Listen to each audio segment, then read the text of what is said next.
في نهاية هذا الفيديو أعدك أنك ستخرج وأنت تعرف بالضبط كيف تتعلم أي لغة بطريقة أسرع وأسهل مما تخيلت. ليست نصائح عامة، بل طريقة رجل واحد أتقن 68 لغة لخصها العلماء في 5 قواعد. يمكنك أن تدرس لغة جديدة لسنوات وتحفظ آلاف الكلمات، ثم تتجمد في أول محادثة حقيقية، لا لأن ذاكرتك ضعيفة ولا لأنك تجاوزت العمر المناسب، بل لأن الطريقة التي تتعلم بها قد تجعل دماغك ينسى اللغة أسرع مما يحفظها. وهذا يفسر لماذا يبدأ معظم الناس بحماس، ثم يجدون أنفسهم بعد أشهر في المكان نفسه. دروس أكثر، تطبيقات أكثر، مفردات أكثر، لكن عندما يحين وقت الكلام تختفي الكلمات من رؤوسهم.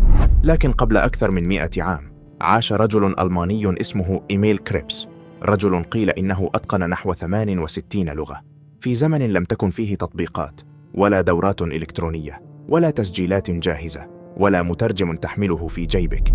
ومع ذلك كان ينتقل من لغة إلى أخرى بسرعة حيرت كل من عمل معه، حتى قيل في وزارة الخارجية الألمانية إن هذا الرجل كان يعادل وحده عمل عشرات الموظفين.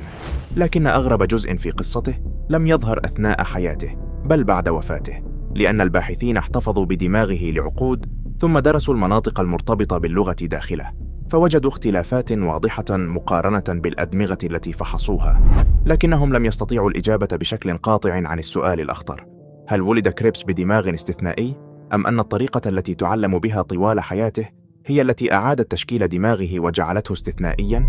الدراسة لم تمنحهم وصفة جاهزة، لكن حياة كريبس تركت وراءها شيئاً أكثر فائدة لنا: 5 قواعد كان يكررها في تعلم كل لغة جديدة، وتتفق اليوم مع مبادئ مهمة في علم التعلم والذاكرة. وفي هذا الفيديو سنفكك هذه القواعد واحدة تلو الأخرى. ستعرف لماذا تحفظ الكلمات ثم تنساها، ولماذا تفهم اللغة عند القراءة لكن عقلك يتوقف عندما تحاول التحدث، وكيف تجعل ما تتعلمه يتحول من معلومات مؤقتة إلى لغة تستطيع استخدامها فعلاً. لكن القاعدة الأخيرة تحديداً كانت عكس ما يحاول معظم المتعلمين فعله تماماً، وعندما تصل إليها قد تكتشف أن أكثر شيء كنت تتجنبه أثناء تعلم اللغة هو الشيء نفسه الذي يحتاجه دماغك لكي يبدأ بالتغير. لنبدأ من الطفل الذي فتح قاموساً قديماً دون أن يعرف أن تلك اللحظة ستقوده يوماً إلى إتقان عشرات اللغات. القاعدة الأولى: الأذن قبل القلم. كان إيميل كريبس في 9 من عمره عندما وقع بين يديه قاموس ألماني فرنسي قديم. لم يكن كتاباً للأطفال، لم تكن فيه قصة مشوقة ولا صور تجعله يقلب الصفحات، مجرد كلمات فرنسية، وأمام كل كلمة معناها بالألمانية طفل آخر ربما كان سيغلقه بعد دقائق. لكن كريبس فتح الصفحة الأولى وبدأ يحفظ كلمة بعد كلمة وسطراً بعد سطر. لم يطلب منه أحد ذلك، لم يكن لديه امتحان في اللغة الفرنسية، ولم يكن حوله أشخاص يتحدثونها. كان فضوله وحده كافياً ليجعله يستمر. وبعد أن تعلم عدداً كبيراً من الكلمات ذهب إلى معلمه بفخر وأظهر له ما أصبح يعرفه. لكن المعلم اكتشف مشكلة غريبة: كان الطفل يستطيع رؤية الكلمة الفرنسية ثم يقول معناها بالألمانية. كان يتعرف عليها فوراً، لكنه عندما طلب منه أن ينطقها لم يعرف كيف تقال. لقد حفظ شكل اللغة لكنه لم يتعلم صوتها. عرف الكلمات بعينيه، لكن أذنه وفمه لم يكونا يعرفانها بعد.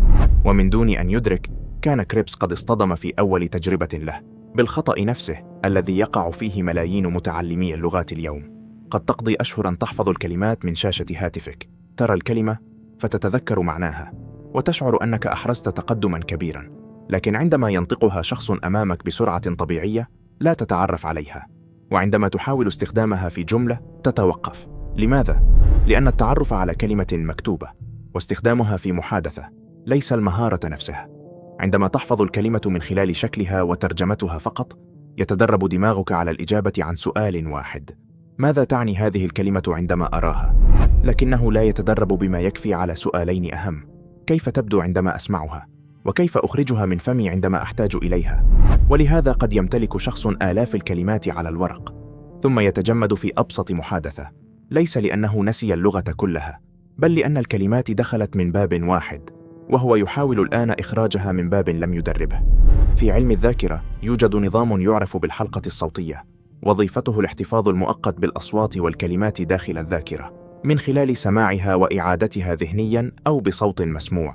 عندما تسمع كلمة جديدة ثم تكررها وتحاول تقليد نبرتها وإيقاعها، فأنت لا تحفظ معناها فقط، بل تبني لها أثراً صوتياً يستطيع دماغك التعرف عليه لاحقاً. وهذا يفسر لماذا يستطيع طفل صغير ترديد جملة سمعها قبل أن يعرف كيف تكتب. الأذن تبدأ ببناء اللغة قبل أن يدخل القلم إلى المشهد، لكن معظم المتعلمين يفعلون العكس، يبدأون بقواعد طويلة وقوائم كلمات مكتوبة وتمارين اختيار الإجابة الصحيحة، ثم يؤجلون الاستماع والتحدث إلى أن يشعروا بأنهم أصبحوا مستعدين. والمشكلة أنهم قد لا يشعرون بالاستعداد أبداً، لأن الاستعداد للكلام لا يأتي من المزيد من القراءة وحدها، بل من تدريب الكلام نفسه. ولهذا من اليوم لا تحفظ أي كلمة جديدة بصمت. عندما تراها استمع إلى نطقها الصحيح، ثم أوقف التسجيل ورددها بصوتك حتى تصبح قادراً على قولها من دون النظر إليها. بعدها ضعها داخل جملة قصيرة وقل الجملة كاملة بصوت مسموع. لا تقل challenge تعني تحدياً، قل this is a difficult challenge، ثم غير الجملة I am ready for this challenge. بهذه الطريقة أنت لا تحفظ ترجمة جامدة، أنت تدرب أذنك على التقاط الكلمة، وفمك على إنتاجها، وعقلك على استخدامها داخل معنى حقيقي. ولكي تطبق القاعدة من الغد، ابدأ كل جلسة لغة ب10 دقائق فقط. اختر مقطعاً قصيراً لمتحدث حقيقي، استمع إلى جملة واحدة، أوقف المقطع، ثم حاول تقليدها كما سمعتها تماماً، الكلمات، السرعة، النبرة، وحتى أماكن التوقف. في البداية ستشعر أن لسانك بطيء وأن بعض الأصوات غريبة، وهذا طبيعي لأنك للمرة الأولى لا تدرس اللغة كمعلومات، بل تدربها كمهارة. أما كريبس فقد تعلم هذا الدرس مبكراً، لم يعد يريد أن يعرف كيف تبدو الكلمات على الورق فقط، أراد أن يعرف كيف تعيش داخل صوت الإنسان. ومع مرور السنوات لم يضف الفرنسية وحدها إلى حياته، بدأ يتعلم لغة ثانية ثم ثالثة، ثم استمر حتى وصل إلى نهاية المدرسة وهو يعرف 12 لغة. لكن السر في وصوله إلى هذا العدد لم يكن أنه بدأ كل لغة من الصفر، بل لأنه اكتشف أن اللغة التي تتعلمها اليوم يمكن أن تصبح جسراً يقودك إلى اللغة التي ستتعلمها غداً. القاعدة الثانية: لا تبدأ من الصفر، ابن الجسر. عندما وصل كريبس إلى نهاية المدرسة وهو يعرف عدداً كبيراً من اللغات، لم يكن يبدأ كل لغة جديدة من الصفر، كان يستخدم ما تعلمه سابقاً ليساعده على فهم ما يتعلمه الآن. عندما يرى كلمة جديدة كان يقارنها بكلمات يعرفها، وعندما يواجه قاعدة غريبة كان يبحث عن شيء يشبهها في لغة أخرى. وهكذا لم تكن اللغات داخل عقله ملفات منفصلة، بل شبكة مترابطة، كل لغة فيها تساعده على تعلم التالية. وهنا توجد قاعدة مهمة: الدماغ لا يتذكر المعلومات الجديدة جيداً عندما تبقى منفصلة، لكنه يتذكرها أسرع عندما يربطها بشيء يعرفه مسبقاً. ولهذا لا تبدأ اللغة الجديدة كأنك لا تعرف شيئاً، أنت تملك لغتك الأم، وتملك خبراتك وهواياتك، وتعرف مسبقاً مئات الكلمات المتشابهة بين اللغات. كلمات مثل معلومات، فندق، طبيب، موسيقى، هاتف، تظهر بأشكال متقاربة في لغات كثيرة، وقد يختلف نطقها قليلاً، لكنها تمنحك نقطة بداية بدلاً من أن تبدأ من فراغ. والجسر لا يكون بين الكلمات فقط، يمكن أن يكون بين اللغة وحياتك أيضاً. إذا كنت تحب كرة القدم، فتعلم أولاً الجمل التي تتحدث عن المباريات واللاعبين. وإذا كنت تحبين الطبخ أو العناية بالبشرة، فابدأي بالكلمات والجمل التي تستخدمينها في هذه الأشياء كل يوم، لأنك عندما تعرف الموضوع مسبقاً لا يحتاج دماغك إلى فهم الفكرة واللغة معاً، هو يعرف الفكرة بالفعل ويتعلم فقط كيف يعبر عنها بطريقة جديدة. ولكي تطبق هذه القاعدة، اختر موضوعاً تعرفه وتحبه، ثم اجمع 20 كلمة و10 جمل عنه باللغة التي تتعلمها، قارنها بما تعرفه، وابحث عن التشابه والاختلاف. لا تحفظ الكلمات كقطع منفصلة، اربط كل كلمة بشيء موجود فعلاً في حياتك. هذا ما جعل كل لغة يتعلمها كريبس تجعل اللغة التالية أسهل. لكن عندما انتقل إلى برلين، اختار لغة لم تمنحه جسوراً سهلة، لغة بكتابة وأصوات مختلفة تماماً، الصينية. وهنا لم تعد المقارنة وحدها كافية، كان يحتاج إلى طريقة تمنع ما يتعلمه من الاختفاء بعد أيام. وهذا ما قاده إلى القاعدة الثالثة: التكرار المتباعد. عندما انتقل كريبس إلى برلين كان يدرس القانون في الجامعة، لكن في الوقت نفسه قرر تعلم الصينية، لغة جديدة تماماً بأصوات مختلفة ونظام كتابة يحتوي على آلاف الرموز، وكان عليه أن يتعلمها إلى جانب محاضراته وامتحاناته.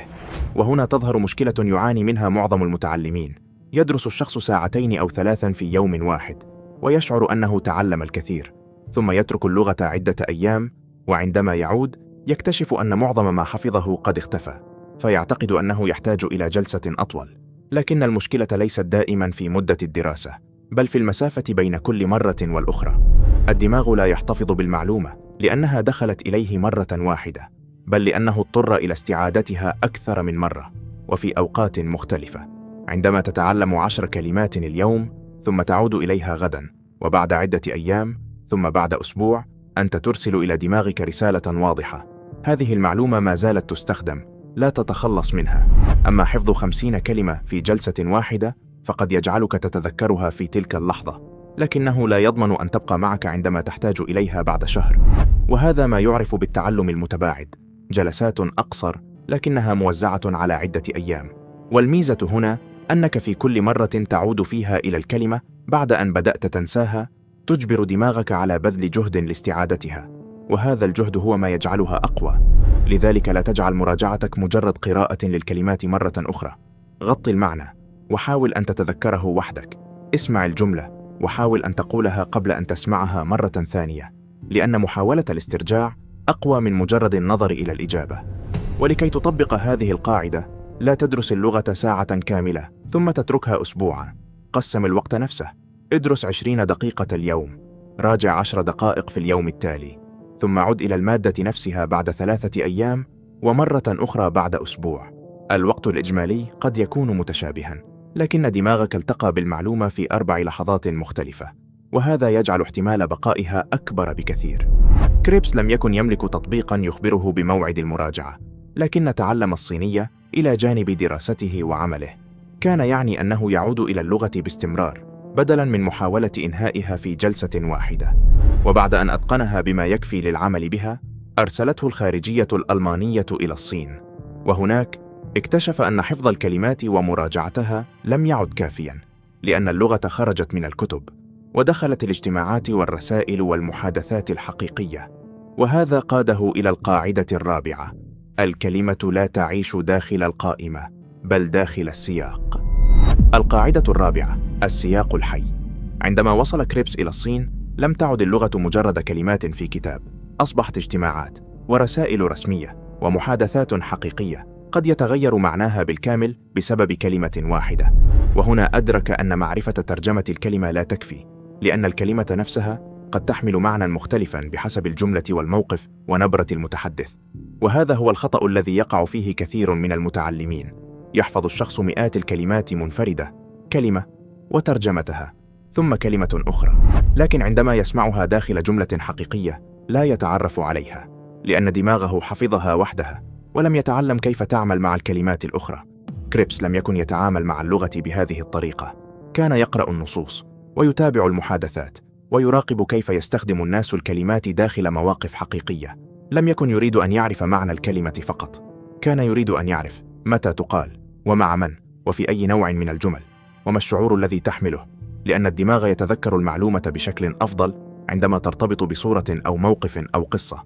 أما الكلمة المنفصلة فمن السهل أن تختفي بعد أيام.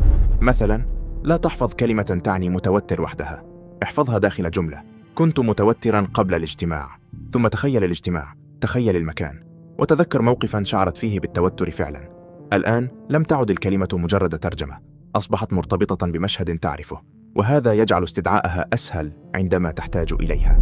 ولهذا بدلاً من حفظ 20 كلمة منفصلة، اختر 5 جمل حقيقية تستطيع استخدامها في حياتك: جملة عن عملك، وجملة عن دراستك، وجملة تستخدمها عندما تطلب شيئاً، وجملة تعبر بها عن رأيك، وجملة تروي بها موقفاً حدث معك. ثم غير كلمة واحدة في كل مرة لتصنع منها جملاً جديدة. بهذه الطريقة أنت لا تحفظ الكلمات فقط، بل تتعلم كيف تتحرك داخل اللغة. ولكي تطبق هذه القاعدة من الغد، اختر مقطعاً قصيراً أو قصة بسيطة باللغة التي تتعلمها. لا تحاول فهم كل كلمة. ابحث عن جملة واحدة مفيدة. افهم معناها من السياق. رددها، ثم استخدمها في موقف من حياتك، لأنك عندما تربط اللغة بحياتك، يتوقف دماغك عن معاملتها كمادة دراسية، ويبدأ بمعاملتها كأداة حقيقية. وهذا بالضبط ما حدث مع كريبس في الصين. اللغة لم تعد شيئاً يدرسه بعد انتهاء يومه، أصبحت الشيء الذي يستخدمه طوال يومه. لكن أكثر اختبار كشف طريقته لم يحدث داخل اجتماع دبلوماسي، بل أثناء وجبة فطور عادية، عندما سمع من الطاولة المجاورة لغة لم يسمعها من قبل، الأرمينية. وبدلاً من أن يتجاهلها، اختار أن يدخل أصعب جزء في عملية التعلم عمداً. وهنا نصل إلى القاعدة الخامسة، القاعدة التي يفعل فيها معظم الناس عكس ما يحتاجه دماغهم تماماً. القاعدة الخامسة: الصعوبة المرغوبة. في أحد الأيام، كان كريبس يتناول طعامه عندما سمع أشخاصاً يتحدثون بلغة لم يعرفها. توقف عن الكلام وأصغى إليهم، ثم سألهم: ما هذه اللغة؟ قالوا له: الأرمينية. بالنسبة إلى معظم الناس، كان الموقف سينتهي هنا، لغة غريبة سمعوها لدقائق، ثم عادوا إلى يومهم. لكن بالنسبة إلى كريبس، بدأ تحد جديد. بحث عن كتب اللغة الأرمينية وبدأ بدراسة قواعدها، ثم انتقل إلى الأرمينية القديمة، وبعدها إلى اللغة المستخدمة في الحديث. وبعد 9 أسابيع فقط، كان قد بلغ فيها مستوى متقدما بسرعة أذهلت من حوله. لكن السر لم يكن أنه وجد كتابا سحريا، ولم تكن الأرمينية سهلة، بل إنه لم ينتظر حتى تصبح اللغة مريحة لكي يبدأ باستخدام عقله معها. وهنا نصل إلى القاعدة الأخيرة: دماغك لا يتطور دائما عندما تكون الإجابة أمامك، بل عندما تحاول الوصول إليها بنفسك. علماء التعلم يسمون هذا الصعوبة المرغوبة. والمقصود ليس أن تجعل التعلم مستحيلا، أو أن تستمع إلى ساعات من الكلام دون أن تفهم شيئا، بل أن تضيف صعوبة صغيرة تجبر دماغك على العمل. أن تحاول تذكر الكلمة قبل أن تنظر إلى ترجمتها، أن تكمل الجملة قبل أن تسمع الإجابة، وأن تتحدث بما تعرفه قبل أن يصبح كلامك مثاليا، لأن قراءة الإجابة مرة أخرى تمنحك شعورا سريعا بأنك تعرفها، لكن محاولة استرجاعها تكشف إن كانت موجودة فعلا داخل ذاكرتك. وهنا يقع كثير من المتعلمين في الخطأ. بمجرد أن ينسوا كلمة ينظرون فورا إلى الترجمة، وبمجرد أن يخافوا من الخطأ يصمتون فيشعرون بالراحة. لكن دماغهم لا يتدرب على الشيء الذي يحتاجونه في المحادثة: استدعاء اللغة تحت الضغط. لذلك عندما تنسى كلمة في المرة القادمة، لا تبحث عنها فورا. امنح نفسك 10 ثوان، حاول وصفها بكلمات أخرى، استخدم جملة أبسط، وإن لم تتذكرها انظر إلى الإجابة ثم أغلقها وحاول استرجاعها مرة أخرى. وفي نهاية كل جلسة اختبر نفسك ب5 جمل دون النظر إلى الكتاب.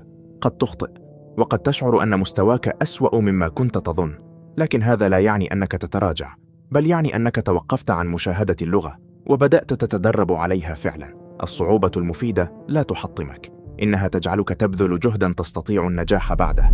وكريبس لم يصل إلى عشرات اللغات لأنه تجنب اللحظات الصعبة، بل لأنه كان يدخل كل لغة جديدة قبل أن يعرف عنها كل شيء، يتعلم، يختبر نفسه، ويعود إلى ما أخطأ فيه.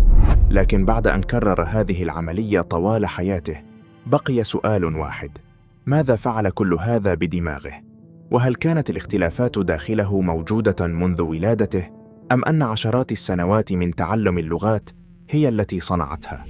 بعد أن عاش كريبس حياته بين عشرات اللغات، مات عام 1930، لكن قصته لم تنتهي بموته، فقد احتفظ العلماء بدماغه لعقود على أمل أن يجدوا داخله تفسيراً لقدراته الاستثنائية. وفي عام 2004 درس الباحثون منطقتين مرتبطتين باللغة داخل دماغه، ثم قارنوها ب11 دماغاً آخر، فوجدوا اختلافات واضحة في تنظيم الخلايا وفي البنية المرتبطة بمعالجة اللغة. لكنهم لم يستطيعوا الإجابة عن السؤال الأهم: هل ولد كريبس بهذه الاختلافات، أم أن سنوات التعلم واستخدام عشرات اللغات هي التي ساهمت في تشكيل دماغه بهذه الطريقة؟ لأنهم امتلكوا دماغه بعد وفاته، لكنهم لم يعرفوا كيف كان قبل أن يبدأ رحلته مع اللغات، ولهذا لم تثبت الدراسة أنه ولد عبقرياً، ولم تثبت أيضاً أن التدريب وحده هو الذي صنع قدراته، لكنها أكدت أن دماغه كان مختلفاً تماماً كما كانت حياته مختلفة. والأهم بالنسبة إلينا أننا نعرف ما كان يفعله كل يوم. كان يسمع قبل أن يكتفي بالقراءة، ويربط الجديد بما يعرفه مسبقاً، ويراجع المعلومات على فترات بدلاً من حشرها في جلسة واحدة، ويتعلم الكلمات داخل جمل ومواقف حقيقية، ثم يختبر نفسه بدلاً من الهروب إلى الإجابة عند أول صعوبة. هذه القواعد لن تضمن لك إتقان 68 لغة، لكنها قد تمنعك من إضاعة سنوات في طرق تجعلك تشعر أنك تتعلم من دون أن تمنحك القدرة على استخدام اللغة فعلاً. إيميل كريبس لم يبدأ ب68 لغة، بدأ بقاموس قديم وبكلمة واحدة لم يكن يعرف حتى كيف ينطقها، ثم تقدم خطوة بعد خطوة. لذلك لا تحاول تطبيق القواعد ال5 دفعة واحدة، اختر قاعدة واحدة فقط وابدأ بها من الغد. والآن أخبرني في التعليقات، أي قاعدة ستبدأ بتطبيقها؟ اكتب رقمها فقط. وإذا كنت تعرف شخصاً يتعلم لغة جديدة أو يريد أن يبدأ ولا يعرف من أين، فشارك معه هذا الفيديو، فقد تكون هذه القواعد هي ما كان ينقصه منذ البداية. وإذا استفدت من الفيديو لا تنسى أن تضع إعجاباً وأن تشترك في القناة. شكراً لك على المشاهدة، وإلى اللقاء.